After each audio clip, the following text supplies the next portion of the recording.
Сәлеметсіз ме достар, менің каналыма қош келдіңіздер. Каналға тіркеліп пікір жазуды ұмытпаңыздар. Құрбан айт мерекесі құтты болсын.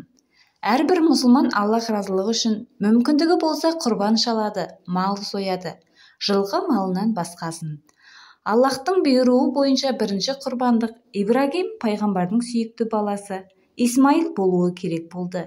Не әкесі, не баласы қарсы болған жоқ.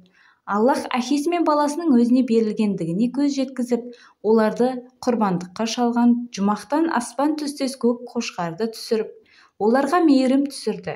Содан бері дәстүр жалғасын табуда. Оны орындау әрбір мұсылманның міндеті. Құрбандыққа қой, ешкі, сиыр және түйе малын шалады. Басқа жануарлар қолданылмайды. Ауру, соқыр мал құрбандыққа шалынбайды. Мұсылмандар үшін құрбан айттың бірінші күні маңызды болып саналады. Бұл күні мешіттерде айт намазы оқылады. Айттың осы бірінші күнінде адамдар бір-бірін құттықтап, бір-бірінің үйінен дастарханнан дәм татады. Бұл күні әр мұсылманның үйінде дастархан жайылады. Құрбан айтта бауырсақ, шелпек пісіру, дастархан мәзірін дайындау үшін жұмыстан сұрану керек еді. Құрбан айт күні ертерек тұрып, ғұсыл алып, таза киім киіп, хош иісті әтір сеуіп, көшеде жолыққан адамға ашық жүзбен қарау, құрбандық етімен ауыз ашу үшін намаздан алдын ештеңе жемей, намазға бара жатқанда тәкбір айту хазіреті Мұхаммед пайғамбарымыздың сүннеті.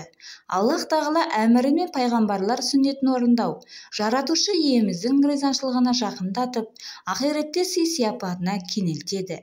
Сондықтан да айтқан ниеттеніп дайындалушы, немесе ынта-ықыласымен құрбандық шалушының тәңірі мейіріміне бөленіп, о дүниеде жүзі жарық, мол сауапқа ие болары сөзсіз.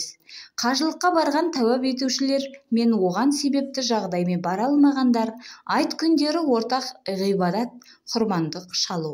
Бұл айтулы мерекенің ең маңызды амалы. Құрбандық деп құрбан айт күндерінде ғибадат ниетімен шалынатын малды айтады.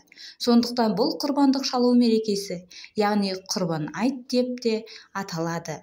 Қасиетті Құран кәрім және ислам тарихы бойынша бұл мереке мен оның шежіресі, сонау адамзаттың атасы Адам, ата және дәстүрлі діндердің түп атасы Ибрахим мен оның ұлы Исмаил пайғамбарлармен тығыз байланысты.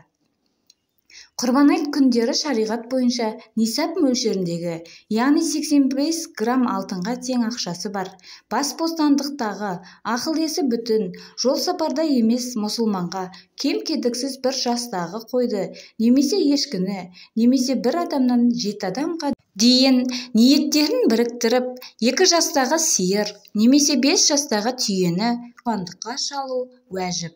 Құрбандықтың уәжіпті қасиетті Құранда Раббың үшін айт намазын оқы, құрбандық шал деп бұйырылған.